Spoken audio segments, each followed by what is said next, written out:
Election ചർച്ചയ്ക്കിടെ നടത്തിയ മതവിദ്വേഷ പരാമർശ കേസിൽ ബി.ജെ.പി നേതാവ് പി.സി. ജോർജ് കോടതിയിൽ കീഴടങ്ങി. ഈരാറ്റുപേട്ട മുൻസിഫ് കോടതിയിലാണ് കീഴടങ്ങിയത്. ഹൈക്കോടതിയും മുൻകൂർ ജാമ്യാപേക്ഷ തള്ളിയതിന് പിന്നാലെ പോലീസ് അറസ്റ്റിലേക്ക് നീങ്ങിയതോടെയാണ് കീഴടങ്ങൽ. ബി.ജെ.പി നേതാക്കൾക്കൊപ്പമാണ് പി.സി. ജോർജ് കോടതിയിലെത്തിയത്.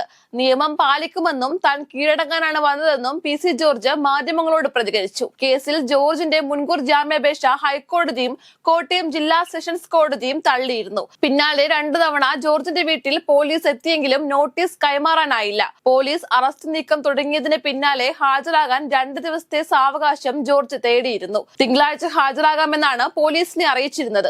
എന്നാൽ പോലീസ് നീക്കത്തിന് വഴങ്ങാതെ നാടകീയമായി ജോർജ് കോടതിയിലെത്തി കീഴടങ്ങുകയായിരുന്നു. ഇക്കഴിഞ്ഞ ജനുവരി 6-ന് ഒരു ചാനൽ ചർച്ചയിൽ പി.സി. ജോർജ് നടത്തിയ പരാമർശത്തിനെതിരെയാണ് ഈരാറ്റുപേട്ട പോലീസ് കേസെടുത്തത്. മതസ്പർദ്ധ വളർത്തൽ, കലാപാഹ്വാനം തുടങ്ങിയ വകുപ്പുകളാണ് ചുമത്തിയിരിക്കുന്നത്.